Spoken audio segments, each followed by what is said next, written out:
আবারও স্বাগত একুশে বিজনেসে। সঙ্গে আছি আমি হিরো জুম্মান। এবার দেশ বিদেশের ব্যবসা বাণিজ্য ও অর্থনীতির আরও কিছু সংবাদ। দক্ষিণ এশিয়ার বাণিজ্য বিকাশে বড় বাধা হয়ে দাঁড়িয়েছে ভারত। নরেন্দ্র মোদী সরকার ভারতকে বাণিজ্যিকভাবে একঘরে করে ফেলছে। এই অঞ্চলের প্রায় সব দেশের সাথে বাণিজ্য বিরোধে জড়িয়ে পড়ছে ভারত। সবশেষ ভারতের বাজারে বাংলাদেশি পণ্য প্রবেশে নানাবিধ অশুল্ক বাধা তৈরি করেছে মোদী সরকার। স্থলপথ দিয়ে বাংলাদেশে তৈরি পোশাক, প্লাস্টিক পণ্য, কোমল পানীয়, প্রক্রিয়াজাত খাদ্যসহ আরও কিছু পণ্য আমদানি প্রবেশ নিষিদ্ধ করেছে পার্শ্ববর্তী দেশটি। ভারতের এমন পদক্ষেপকে হঠকারী ও আঞ্চলিক বাণিজ্য বিকাশের পথে বড় বাধা হিসেবে দেখছেন ব্যবসায়ী ও অর্থনীতিবিদরা। সাদাত হাবিবি সেতুর রিপোর্ট। বাংলাদেশের রপ্তানি বাণিজ্যে একের পর এক প্রতিবন্ধকতা সৃষ্টি করছে ভারত। সবশেষ স্থলপথে ভারতে পণ্য রপ্তানি নিষিদ্ধ করে আরেকটি নির্দেশনা জারি করেছে দেশটি।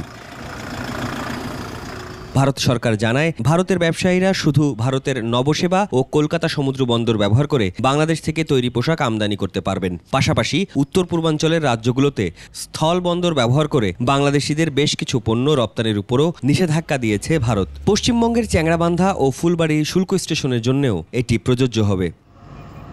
তবে ভারতের বন্দর ব্যবহার করে নেপাল ও ভুটানে বাংলাদেশি পণ্য রপ্তানির ক্ষেত্রে বিধিনিষেধের প্রয়োজন হবে না।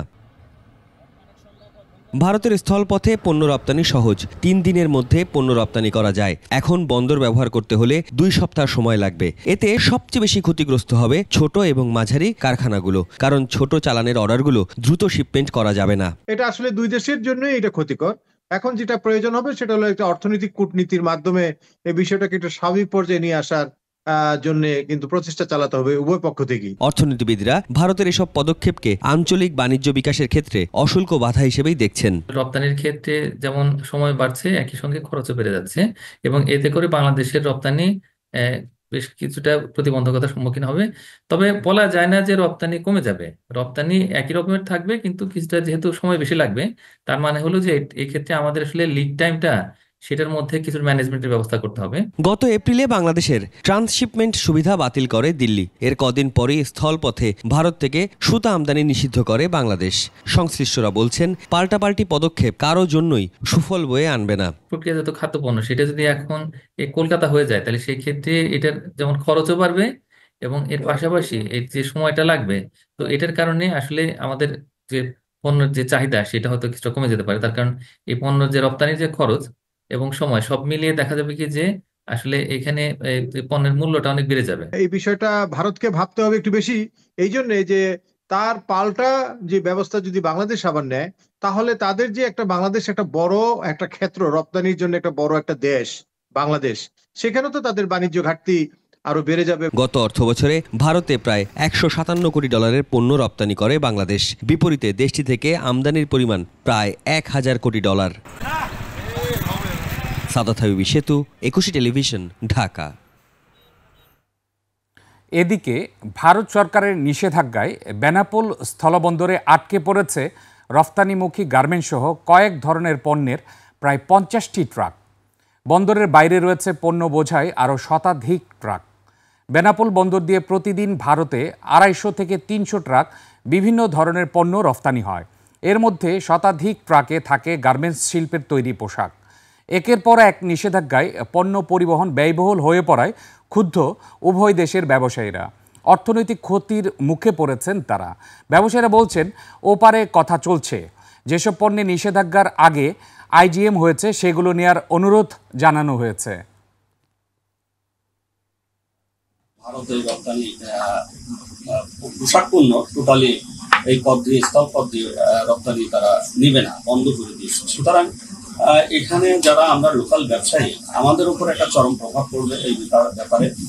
আর যারা পোশাক তৈরি করে থাকেন, বাংলাদেশে বড় বড় গার্মেন্টস শিল্প আছে, তারাও কিন্তু এই ভারতের বাজারটা হারাবে এবং চরমভাবে তারা একটা ব্যবসা প্রতিবন্ধকতার মধ্যে পড়বে। পরিবহন ও যোগাযোগ খাতকে অগ্রাধিকার দিয়ে 2025-26 অর্থ বছরের জন্য 2,30,000 কোটি টাকার এডিপি অনুমোদন দিয়েছে জাতীয় অর্থনৈতিক পরিষদ NEC। দ্বিতীয় সর্বোচ্চ বরাদ্দ পেয়েছে বিদ্যুৎ ও জ্বালানি খাত। এনএসির বৈঠক শেষে সংবাদ সম্মেলনে পরিকল্পনা উপদেষ্টা ডক্টর ওয়াহিদুদ্দিন মাহমুদ জানান, এবারের বাজেটে ঘাটতি থাকবে 4%। সাদাত হাবিবি সেতুর রিপোর্ট। উচ্চবিলাসী বাজেট থেকে সরে আসছে অন্তর্বর্তী সরকার। সামগ্রিক বাজেটের আকার কমল বার্ষিক উন্নয়ন কর্মসূচি এডিপির আকারও। আসছে 2025-26 অর্থবছরের জন্য 2,30,000 কোটি টাকার এডিপি অনুমোদন দিয়েছে অন্তর্বর্তী সরকার, যা চলতি অর্থবছরের চেয়ে 35,000 কোটি টাকা কম। শতাংশের হিসাবে এবারের এডিপিতে বরাদ্দ কমেছে 13.20%। জাতীয় অর্থনৈতিক পরিষদ এনএসির বৈঠকের পর সংবাদ সম্মেলনে পরিকল্পনা উপদেষ্টা জানান, চলতি বাজেটের সাথে নতুন অর্থবছরের বাজেটের তুলনা করা ঠিক হবে না। কোনো দায়িত্ব জ্ঞানহীন বাজেট হবে না। এখানে এমন ব্যয় থাকবে না যেটা সাময়িকভাবে মনে হবে জনতুষ্টির, কিন্তু আসলে পরে এর দায় গিয়ে পড়বে পরবর্তী বাজেটের, আরো পরের বছরের বাজেটের উপর। বাজেটে ঋণ পরিশোধে থাকবে বাড়তি মনোযোগ। ঘাটতি মেটাতে দেশি বিদেশি ঋণের অভ্যস্ততা কমাতে চায় সরকার। তবে ভর্তুকি রাতারাতি কমছে না। সেই সঙ্গে চাপ রয়েছে শিক্ষকদের বেতন বৃদ্ধি আর স্বাস্থ্য খাতে চিকিৎসক আর নার্স নিয়োগের চাপ। একটা হলো যে বাজেট ঘাটতি কমানো, আরেকটা হলো এমনিতেই আগে থেকে যেহেতু অনেক ঋণ আছে, কাজে ঋণ পরিশোধের বড় দায় আছে। ভর্তুকি হঠাৎ করে কমানো সম্ভব না, যেহেতু এখন মূল্যস্ফীতি অনেক বেশি। উন্নয়ন বাজেটে কোনো দীর্ঘমেয়াদী নতুন কোনো প্রকল্প রাখা হচ্ছে না। মেগা প্রকল্প হিসেবে একমাত্র পায়রা গভীর সমুদ্র বন্দর প্রকল্পে টাকা দেবে সরকার। প্রায় 11 থেকে 1200 চলমান প্রকল্পের ঠাঁই হয়েছে এডিপিতে, যার সিংহভাগই ক্ষমতাচ্যুত আওয়ামী লীগ শাসনামলে নেওয়া। অ্যালোকেশন আর দেওয়া হয়নি, অর্থ বরাদ্দ না দিয়ে ওই যে নতুন আমরা বলি সবুজ পাতায় ঢোকানো হয়েছে। এডিপিতে বরাদ্দর দিক থেকে সর্বোচ্চ অগ্রাধিকার পেয়েছে পরিবহন ও যোগাযোগ খাত। এই খাতে মোট 58,973 কোটি টাকা বরাদ্দ রাখা হয়েছে। দ্বিতীয় সর্বোচ্চ বরাদ্দ রাখা হয়েছে বিদ্যুৎ ও জ্বালানি খাতে। এ খাতের বরাদ্দ 32,392 কোটি টাকা। আগামী 2রা জুন অর্থ উপদেষ্টা সালেউদ্দিন আহমেদ টেলিভিশনে জাতির সামনে বাজেট বক্তব্য তুলে ধরবেন।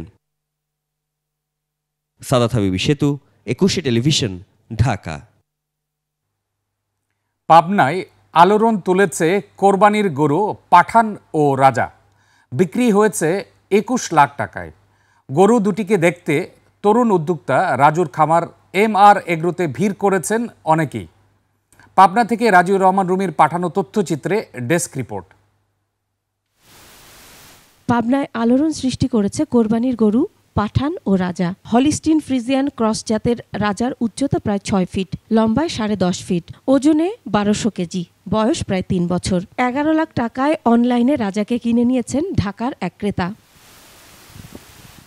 পাঠান পাকিস্তানি শাহিয়াল ফ্রিজিয়ান হলিস্টিন মিশ্রণ জাতের, উচ্চতায় 5 ফিট 3 ইঞ্চি, লম্বায় 10 ফুট।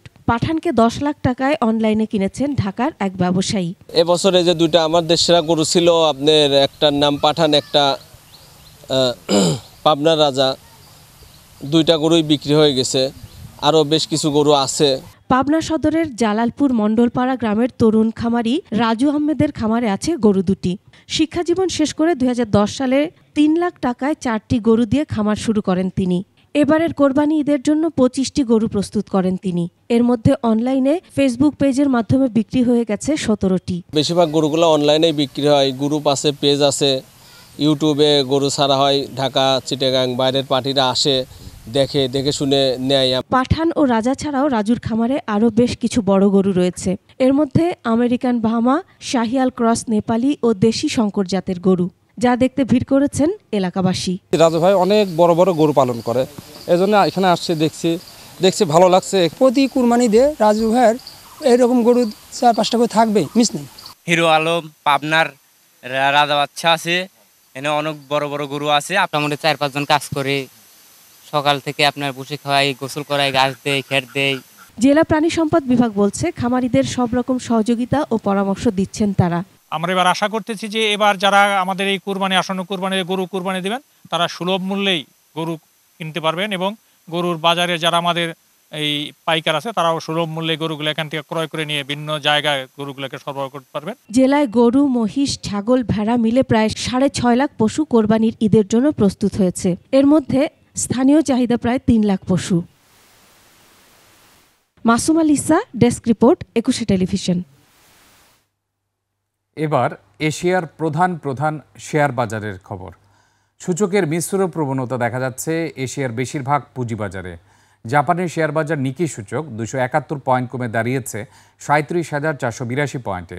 কমেছে হংকংয়ের শেয়ার বাজার হ্যাংসেংয়ের সূচক 60 পয়েন্ট কমে অবস্থান করছে 23,284 পয়েন্টে। কমেছে সিঙ্গাপুরের এসটিআই সূচক, এটি 9 পয়েন্ট কমে অবস্থান করছে 3,888 পয়েন্টে। চীনের শেয়ার বাজার সাংহাই কম্পোজিট ইন্ডেক্স অবস্থান করছে 3,368 পয়েন্টে, যা আগের দিনের চেয়ে 1 পয়েন্ট বেশি। বোম্বে সেন্সেক্স 30 ইন্ডেক্সকে দেখা যাচ্ছে ঊর্ধ্বমুখী প্রবণতায়। সেন্সেক্সের সূচক 37 পয়েন্ট বেড়ে অবস্থান করছে 82,368 পয়েন্টে। কমেছে থাইল্যান্ডের থাই স্টক এক্সচেঞ্জের সূচক, এটি 2 পয়েন্ট কমে অবস্থান করছে 1,393 পয়েন্টে। দর্শক, নিচ্ছে একটা ছোট্ট বিরতি। বিরতির পর দেশের ব্যবসা বাণিজ্য পরিস্থিতি নিয়ে আমরা কথা বলবো Dhaka chamber of commerce and industry DCCI এর প্রেসিডেন্ট তাসকিন আহমেদের সঙ্গে। ততক্ষণ আমাদের সঙ্গেই থাকুন।